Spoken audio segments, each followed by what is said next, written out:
Esperança pelo resgate e o fim do mal. Imaginar um mundo sem conflitos violentos ou morte é quase impossível, ainda mais nesse momento, né? Mas todos ansiamos por isso. Como podemos esperar por algo que mal podemos imaginar? A resposta pode ter a ver com o dia do Senhor. Na Bíblia, o dia do Senhor não se refere a um dia, mas a muitos eventos diferentes, felizes ou tristes, com uma característica em comum: Deus resgatando pessoas e erradicando o mal do mundo. Se você gosta de fazer o mal e se beneficiar dele, então o dia do Senhor é um dia triste para você. Mas se você odeia o mal e anseia pelo bem, então o dia do Senhor é algo incrível. Jesus aparece, e isso representa um grande dia do Senhor. Ele começa a destruir o mal, mas não com violência contra os seres humanos. Ele destrói o mal, curando e perdoando as pessoas generosamente. Seu poder é através do amor, não de coerção ou força. Após sua crucificação e ressurreição, possivelmente o dia do Senhor mais importante até agora, Jesus falou de mais um evento do dia do Senhor a caminho, quando ele retornar, quando o mundo que imaginamos e esperamos se tornar realidade. Que este dia chegue bom em breve. Que este dia bom chegue em breve. Que maneira o dia do Senhor te dá esperança? Ele me lembra que Deus trará justiça contra todas as formas do mal. Posso ter esperança de que no dia do Senhor Ele irá corrigir as coisas. Ele me diz que posso resistir ao mundo violento e corrupto ao aceitar o poder do caminho do perdão de Jesus. Ele mostra como Deus evita parcialidade. Seu dia é uma frustração para todos os malfeitores e um presente para todos os que buscam o bem, não importa quem sejam. Jesus, você é o Deus que nos ajuda e que liberta as pessoas da escravidão. Você nos libertou. Você é o Deus que vê, ouve e conhece o clamor do seu povo. Venha nos libertar novamente. Que seu dia chegue logo para erradicar o mal e restaurar nosso belo mundo. Toquem a trombeta em Sião, deem o alarme no meu santo monte. Tremam todos os habitantes do país, pois o dia do Senhor está chegando, está próximo. Tremam todos os habitantes da terra, pois o dia do Senhor está chegando. O que antes era medo, hoje é uma esperança, né? Em meio a tudo isso, porque... Então, qual é a Babilônia hoje, né? Qual é a Babilônia hoje? Hoje a Babilônia, se você for pensar até o termo, a Babilônia, cara, isso parece uma Babilônia, ou seja, é uma confusão danada. Cada um correndo desordenado para um canto, para outro, defendendo seus interesses. Falando línguas diferentes. Aliás, dentro da mesma casa, falando idiomas, línguas diferentes, dentro da mesma casa, né? Dentro da mesma família, sem unidade. Então você pensa, sem unidade dentro da família, dentro da casa, dentro do lar, sem unidade nos locais onde essa família se relaciona, nas escolas, nos trabalhos, na faculdade, no dia a dia, nas repartições públicas, ou seja, essa confusão de comunicação, ela vai se ampliando, e isso vai atingindo as cidades, os estados, o país, vai atingindo as lideranças do país, das quais nós estamos submissos, de alguma forma, porque também na Bíblia diz que nós estamos submissos a essas autoridades. Elas dominaram e têm esse poder, elas de alguma forma usam esse embaralho todo, essa confusão toda, essa dificuldade de linguagem toda para confundir mais ainda a população, para confundir mais ainda as pessoas. Então é um sistema que ele funciona na horizontal e na vertical, de baixo para cima e de cima para baixo, depois ele esparrama de novo. Então,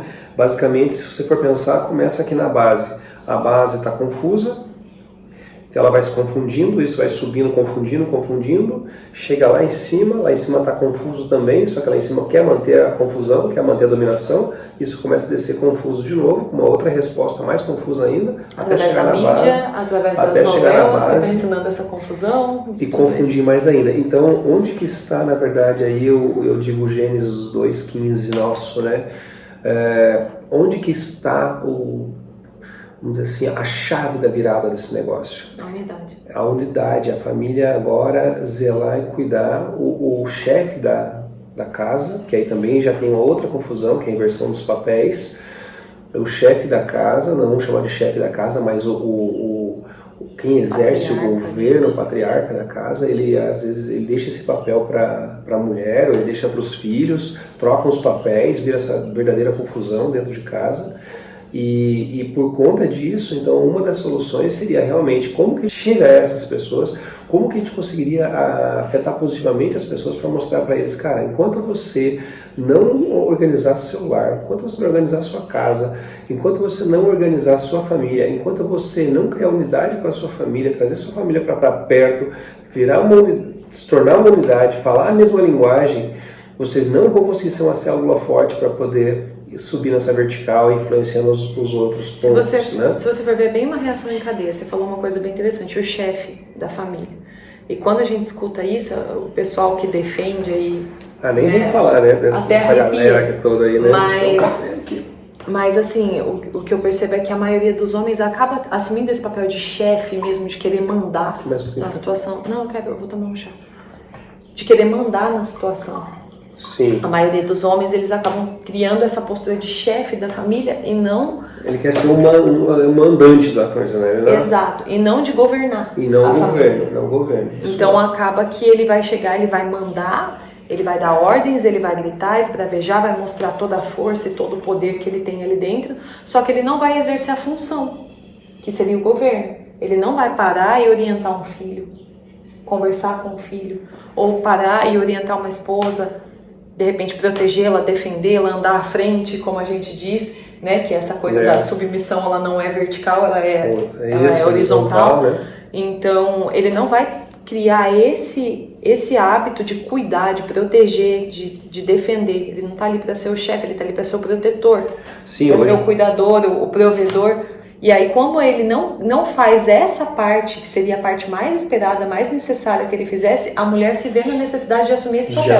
Assumindo tudo isso, ela se sente no direito de virar e falar, você é um nada, você não faz diferença nenhuma nessa casa. E aí é onde começa o conflito. As divisões. Aí ela, de repente, passa a ganhar mais do que ele, isso piora muito mais. Aí os filhos começam a olhar... Já afeta a masculinidade, já afeta Exato. isso. Os filhos começam a olhar tudo isso e eles falam, eu vou querer casar, ter uma família, isso aí? Vou não. Deixa pra lá.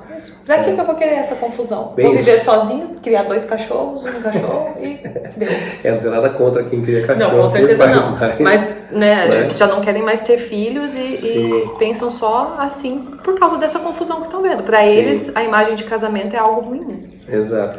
Eu estava levando as crianças para a escola agora de manhã e aí o Gui ficou para trás. Eu falo, vem cara, anda com a gente, vem ficar perto. Ele, eu não consigo. Daí a Ju falou, claro que você consegue. Ontem você conseguiu, antes de ontem você conseguiu, no outro dia você conseguiu, hoje você consegue, vem também. Eu achei bem legal, ela tá lembrando ele que ele tinha conseguido. Não, para quem não sabe, né, no caso o Gui, exatamente, o Gui, ele tem isso, né, ele é uma criança assim que ele modela muito o comportamento de outras pessoas que ele admira. Por exemplo, ele vê a irmã falando inglês, ele já sai falando inglês. Se ele vê a irmã andando rápido, ele já anda rápido. Ele vê a irmã chorando porque bateu o braço em algum lugar, ele bate o braço também para chorar, para dizer que ele é assim, não é? Exatamente. E aí eu achei muito legal, modela tudo, achei muito legal que o que a Ju fez com ele? A Ju lembrou ele de quem ele é. Cara, ontem você conseguiu, antes de ontem você conseguiu, outro dia você conseguiu, hoje você vai conseguir também. E ele simplesmente começou a fazer, começou a andar. E aí aquilo veio pra mim assim, eu comecei a pensar naquilo, falei, cara, olha que interessante. Às vezes a gente está desanimado, está fraco, está caído, está nessa confusão toda, está nessa babel toda que nós estamos falando, e a gente esquece das promessas, a gente esquece quem a gente é, a gente esquece quem a gente recebeu, de quem a gente recebeu assim, a identidade. Então, quando você começa a pensar nisso, você fala, eu não consigo ver isso sozinho, então é importante que tenha um irmão, um ombro amigo, ou assim o marido, ou a esposa, ou o próprio filho, que vai lembrar e vai dizer, olha, a tua identidade é esta. A tua identidade é esta. Então, quando você acorda de novo para aquela identidade, sai correndo. Foi isso que o Gui fez. Ele simplesmente saiu numa corrida legal, assim, já animado, já mudou o ânimo, já começou a andar. Tipo, é verdade, ontem eu consegui, não tem porque hoje eu não consegui. Ainda bem que ela me lembrou disso, porque por mim mesmo eu não estava lembrando. Olha só. Sim. Então, muitas vezes vai acontecer isso. Então, na família, que é a base de tudo, que é o governo de tudo, onde tem que ser exercido o governo, o principal trabalho então, que a gente deveria estar focado em fazer seria assim, a missão mesmo de cada um seria trabalhar primeiramente dentro da sua casa, dentro da sua igreja. Quem que é a sua igreja? Você mesmo. Melhorar você em primeiro lugar, trabalhar você, relembrar as promessas que Deus fez por você. Como eu falo lá em Gênesis 2,15, o Senhor Deus colocou o homem no jardim do Éden para cuidar dele e cultivá-lo. Então, você é o próprio jardim do Éden, você deve cultivar e cuidar dele. Sua família, né? Daí você estende, porque aí você forma com outro par, Sim. você forma uma só carne, você teve filhos, você formou uma aliança, você tem uma família. Agora você estendeu o seu reino. Agora você tem uma família que você também vai zelar, e você também vai cuidar e vai cultivar. E você vai cultivar e fazer isso todos os dias. É o que a gente tem feito todos os dias com a nossa família, com nossos filhos, entre a gente, cultivando todas essas as áreas, né, da nossa vida, incluindo uma que a gente tinha esquecido, tinha deixado passar batido, que era o lado espiritual, esse lado da convivência. E olha que coisa boa, não sei pra você, mas pra mim o fato de a gente estar fazendo isso não só está melhorando o nosso lado espiritual, nossa unidade como relacionamento espiritual, mas nosso relacionamento fortaleceu muito. Com certeza. Tem se fortalecido a cada dia, nosso relacionamento com as crianças tem se fortalecido, das crianças com a gente tem se fortalecido, e não tem jeito, isso começa a brilhar, e quando começa a brilhar, começa a respingar em outras pessoas começam a olhar, mas o que vocês têm de diferente? As crianças de vocês são assim, porque vocês são assado. A gente não está fazendo isso para se engrandecer ou para nada, mas uma coisa é importante, uma vez que você cuida, você cultiva, você é a luz, você começa a brilhar, e quanto mais você limpa, mais você brilha, quanto mais você limpa, mais você brilha, quanto mais você brilha, mais você expõe luz nos outros, e quando você põe luz nos outros, começa a revelar neles coisas que eles não queriam ver, às vezes. Mas são necessárias que sejam reveladas para serem tratadas. E você nem precisa falar nada para eles, porque a tua luz começa a refletir e a brilhar neles, que eles começam a ficar, de certa forma, envergonhados com os atos deles, com as atitudes deles, com o jeito que eles vivem. E aí eles começam a pensar, puxa vida, eu também quero isso para mim, eu também quero me tornar unidade com a minha família, eu também quero me tornar zeloso com o meu lar, com a minha família, cultivar isso comigo mesmo, depois com a minha família, então em conjunto. Então você acabou, de certa forma, fazendo uma conexão entre a sua família e com a outra família. Sim. Então nós estamos formando a igreja verdadeira, porque agora tem uma família conectando com outra família, com outra família, com outra família,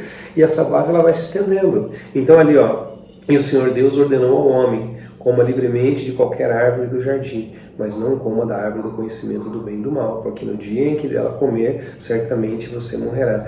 Então, quando eu estou lendo, eu leio aqui, mas eu sempre volto para o 15, eu gosto de ler de trás para frente. O Senhor Deus colocou o homem no jardim do Éden para cuidar dele e cultivá-lo. Então, a primeira coisa que tem que fazer é cuidar e cultivar. Aí depois disso vai ter algumas coisas que é assim, a promessa que se a gente seguir vai estar tudo ok, e se a gente quebrar não vai estar ok. É simples assim. Qual que é a dificuldade de entender? Que você tenha livre para fazer as coisas, você tem o livre-arbítrio, mas é assim, isso aqui é ok, isso aqui não ok. Não ok. Então ok, pronto, seguimos a vida. A gente já sabe que isso aqui é ok, isso aqui não é ok. Mas a gente insiste em fazer, será que dá só um okzinho? Será que se eu for ali, só um okzinho? Só um okzinho, né? Mas é isso. Então, quando você começa a olhar nesse ponto de unidade, não mais no ponto de união, nesse ponto de unidade, você começa a ver que a primeira coisa que você tem o Chelsea tem de obrigação, mas a primeira coisa que você observa aplica mais tempo em você, melhora você. Quanto melhor você estiver, quanto mais preparado você estiver, quanto mais desenvolvido você estiver, quanto mais próximo você estiver da tua essência, melhor vai ser a mensagem que vai entrar em você, melhor vai ser a mensagem que vai sair de você. Porque eu costumo dizer muito isso nas minhas palestras, né? Nas empresas, o pessoal chegava falando assim, fulano falou isso, o fulano falou aquilo, ou disseram mal, ou criaram uma contenda, uma confusão. Eu falava assim, bem simples assim para a pessoa, fulano, deixa eu fazer uma pergunta, a fonte de onde você ouviu isso é 110% confiável? Falar, eu não sei. Então, bom, só essa resposta já me basta. Como assim? Porque se a fonte for 100% confiável, ou 110% confiável, realmente confiável, certamente a informação que vem de lá, provavelmente a informação que vem de lá também é confiável. Agora, se esta fonte te traz dúvida em algum momento, ou se essa fonte é meio dúbia, ou ela é uma contendeira, ou é... Então, não perca seu tempo, esquece isso. Não leve isso para frente, que você vai só estar aumentando e você vai estar descendo ao nível dessa pessoa e pior ainda, ficando abaixo dela, porque você está sendo um escravo dela para disseminar a mensagem errada que ela está colocando. Exatamente. Então seja luz na vida dessa pessoa. Não sei, não vi, não quero saber. E pronto, vamos seguir, vamos tocar o barco. E é complicado porque hoje com as redes sociais isso toma um corpo de uma maneira muito rápida, né? Isso toma corpo de uma maneira muito rápida. Acontece que as pessoas colocam ali uma informação de uma fonte não tão confiável, como você falou, o outro já vem, já alimenta aquela informação e daqui a pouco a primeira informação que está ali já não tem mais nada a ver com a outra que está sendo disseminada lá na frente. Então, é bem preocupante. E eu acho que as pessoas deveriam refletir mais assim, no que coloca nas redes sociais. Você está espalhando uma mensagem ali que vai ter um alcance muito grande. É muito diferente da conversa que você tinha com o vizinho antes, né? Com o seu amigo. Hoje, dependendo do que você fala, olha o mal que você pode espalhar. Eu percebo que às vezes as pessoas na frente das telas, elas se sentem protegidas com um escudo ali, com alguma coisa, e não se preocupam se estão ofendendo, se estão ferindo. E aí você pega um post sobre um determinado assunto, você vai ler os comentários, é uma verdadeira babel aquilo ali, é uma confusão de opiniões, é um conflito, uma coisa que muitas vezes nem precisava de confusão, de briga, de agressividade, mas porque tem uma tela na minha frente, então eu posso fazer desse jeito, eu posso acrescentar um pouco mais, ninguém vai saber quem sou eu mesmo, tá tudo certo. Então hoje, então foi bom você falar, olha que legal o que você está falando, né? Aqui, Romanos 13, 14 e 15, mas eu vou pegar Romanos 14, porque esse aqui hoje eu tive que trabalhar ele algumas vezes. Dá uma olhada. Os fracos e os fortes. Aceitem o que é fraco na fé sem discutir assuntos controvertidos. Um crê que pode comer de tudo, já outro, cuja fé é fraca, come apenas alimentos vegetais. Aquele que come de tudo não deve desprezar o que não come, e aquele que não come de tudo não deve condenar aquele que come, pois Deus o aceitou. Quem é você para julgar o servo alheio? Tá bom aí, né? Então, aí você começa a ver, bom, até nisso a gente tem que respeitar realmente as preferências dos caras, se é assim, se é assado, se é... Você vai respeitar, mas assim, cada um no seu quadrado. Cada um no seu quadrado. Fica lá, fica pra cá. A minha... É aquela história, você vai respeitar, mas ninguém tem que enfiar a opinião goela abaixo. Sim, aceitar. Olha aqui o Romanos 15, como ele começa. Nós que somos fortes devemos suportar as fraquezas dos fracos e não agradar a nós mesmos. Cada um de nós deve agradar ao seu próximo para o bem dele, a fim de edificá-lo. Pois também Cristo não agradou a si próprio, mas como está escrito, os insultos daqueles que te insultam cairão sobre mim. Isso aí. Então, aquela história, não entra em discussão com esses caras. Não perca seu tempo entrando em discussão. Quando você entra em discussão com eles para querer provar que eles estão errados, que eles estão sei lá o quê, ou que não é assim, não é assado, você está perdendo um tempo preciosíssimo. Preciosíssimo. Está deixando de ser forte. Está deixando de ser forte. Porque ali eu acredito que essa definição de nós que somos fortes, esse nós somos fortes seria a pessoa que tem inteligência emocional para lidar com isso, para conseguir deixar essa contenda de lado e seguir sua vida, ok, a sua opinião, eu vou respeitar, mas você fica aí com ela, eu sigo com a minha e a gente convive aqui nesse mesmo mundo, tá tudo certo. E vamos seguir, vamos tocar o barco. Né? Agora sim, não é porque você gosta de A que eu tenho que gostar de A, não é porque você gosta de B que eu tenho que gostar de B, não é questão de gostar ou não gostar, é questão de respeito. Então você vai respeitar. Acima de qualquer coisa. Sim, exatamente, você vai respeitar. Mas quando você diz você vai respeitar, isso aí de novo é uma horizontal. Eu respeito você, mas também você deve me respeitar, você me deve o respeito. Então o contrário, eu não te respeito, então você também não precisa me respeitar. Daí estaria indo olho por olho, dente por dente. A gente que é mais inteligente, mais forte, como está dizendo ali, nós temos que ter essa habilidade de entender isso e não se posicionar em relação a isso para não criar esses conflitos, essa confusão. Deixa a coisa fluir, deixa a coisa andar. Então eu conheço pessoas aí o tempo todo criticando, eles estão o tempo todo entrando em fight, mas entrando em briga por causa disso, daquilo, e ele esquece do principal, que é melhorar ele, fortalecer ele, melhorar ele como igreja, melhorar o lar dele, que foi o assunto da nossa conversa no início, zelar por esse cuidado, vigiar com a mente dele, e aí ele começa a fazer besteira, comportamentos que não condizem, falas que não condizem. Então, assim, o testemunho dele fala mais alto do que as palavras dele. Então, esse é o momento que o meu convite é que pense nisso, reflita nisso, que você é rei e sacerdote, aqui na terra você está reinando aqui, não é outro lugar para você reinar, você vai reinar aqui, primeira coisa, o primeiro lugar que você deve reinar, que você vai reinar, que você foi até colocado nessa posição de rei, é para reinar sobre sua própria vida. Se você não tem o controle da sua própria vida, dos seus atos, das suas atitudes, como que você vai ser luz na vida de outras pessoas? Especialmente nesse momento em que a gente vê esse crescimento tão grande de inteligências artificiais, de tecnologia, de tudo isso. Quem conseguir, em meio a tudo isso, desenvolver a inteligência emocional, porque vai estar governando, com certeza vai estar governando, porque a gente vai ter que ter uma estrutura muito grande para lidar com tudo isso que está chegando agora, que está muito perto. Antes a gente olhava e isso era muito distante, hoje é muito próximo. Os nossos filhos já estão, assim, crescendo com a tecnologia impregnada neles. Como é que depois você vai ter o governo sobre o seu lar? Como é que você vai conseguir conduzir a sua família se você não desenvolver essa inteligência emocional nesse momento? Porque a vida, bem dizer, vai ser toda imersa ali, né? Você está acompanhando a questão das IAs aí, né? Até 2025 a gente sabe que muitas e muitas profissões deixarão de existir. Faculdades não serão mais necessárias e tudo mais. Então, assim, o que vai sobrar, então, se a gente for pensar para os próximos anos? Inteligência emocional. A inteligência emocional. A capacidade de lidar com pessoas, porque se hoje, que ainda não está tão imerso assim, a gente já vê tantas pessoas em depressão, tantas pessoas tirando as próprias vidas, tantas pessoas se sentindo sozinhas em meio a milhões de seguidores e milhões de curtidas, tem muitas pessoas que se sentem completamente sozinhas, que se sentem abandonadas, que se sentem deixadas de lado, porque o ser humano precisa disso, ele precisa desse contato, desse calor, dessa proximidade.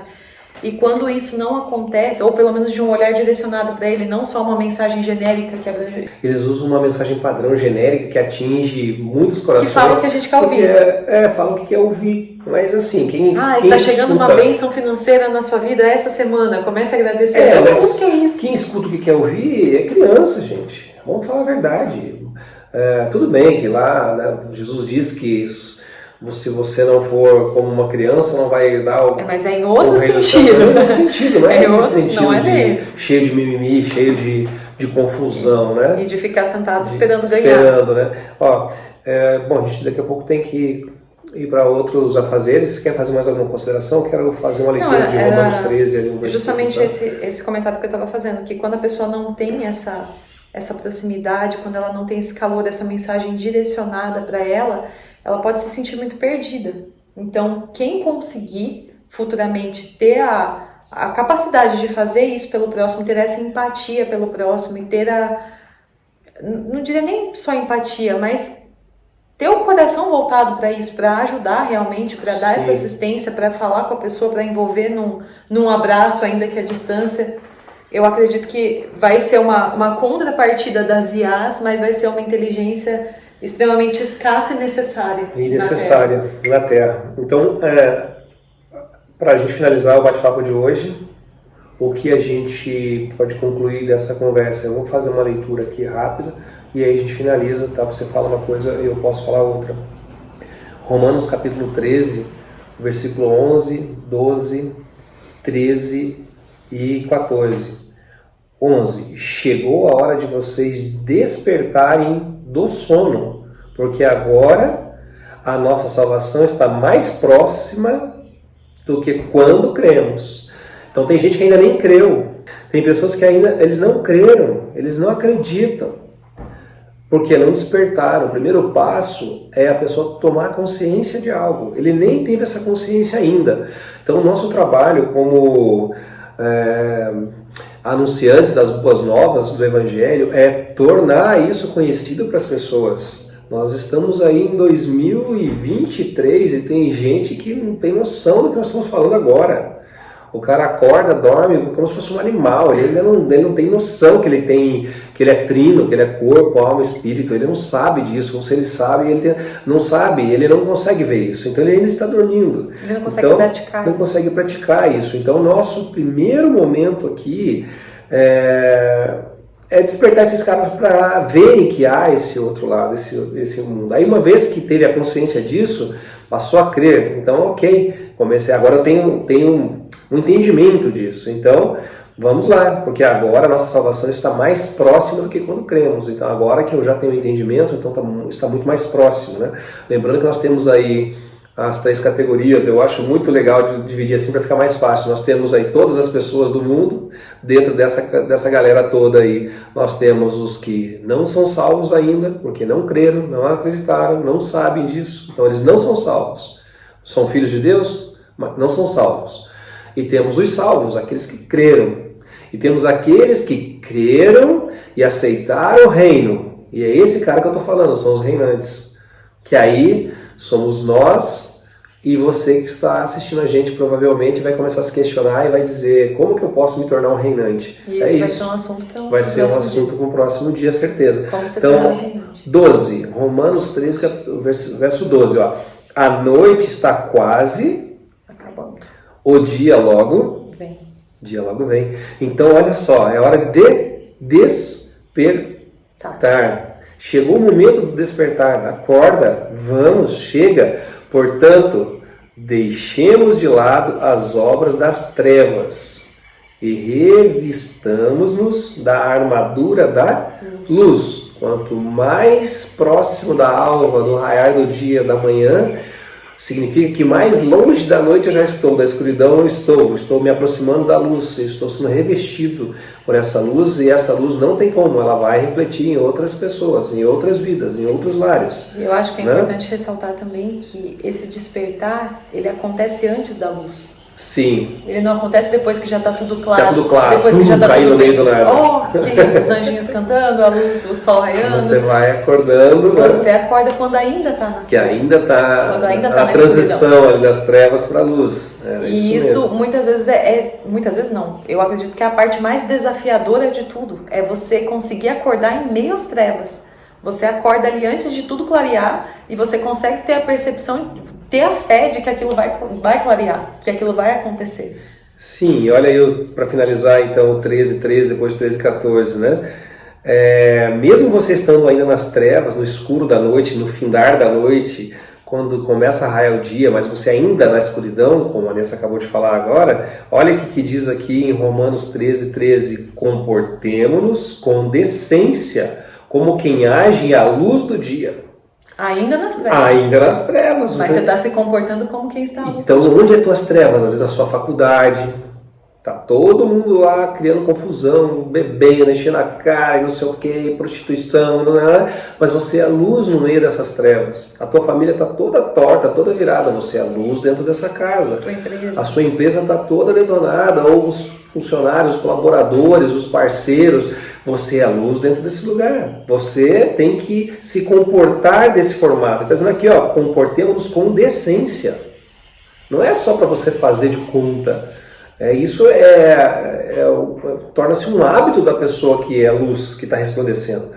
Então, como quem age à luz do dia. Não em orgias e bebedeiras, não em imoralidade sexual e depravação, não em desavença e inveja. Aqui é um problemaço, porque o cara diz que é aquela inveja santa, né? É um problema isso. Aquele olhar assim que chega secando tudo, o Zeca Pimenteira. Né? O Zeca seca lá, entendeu? Mais ou menos isso. Então, assim, gente... Todos os dias você precisa se blindar, você precisa orar, você precisa, se você pode, jejua também, você ora, você pede para Deus proteger sua casa, sua família, né, seu lar, proteger você, seus negócios. Pede para Deus abrir as portas que precisam ser abertas, fechar aquelas que não fazem mais sentido na sua vida. E é isso, gente, é isso daí. Então, ao contrário, revistam-se do Senhor Jesus Cristo e não fiquem premeditando como satisfazer ou como os desejos da carne. Então é isso, ó, eu quero terminar aqui agora agradecendo esse tempo que a gente está tendo todos os dias de ficar aqui. Eu espero que a gente abra isso para os nossos amigos que querem participar com a gente comece a fazer, de certa forma, esse momento, não vou nem chamar, isso não é um culto, não é isso aqui é uma unidade que a gente está formando, um café da manhã em casal, que a gente espera trazer outros casais para fazer isso com a gente, né? Então eu gostaria de finalizar isso aqui agora com uma oração. Você quer fazer oração agora? Vamos fazer uma oração? A Ti eu rendo graças a Deus, porque Tu és sempre bom. Amém. E sempre ouve as nossas orações. Amém.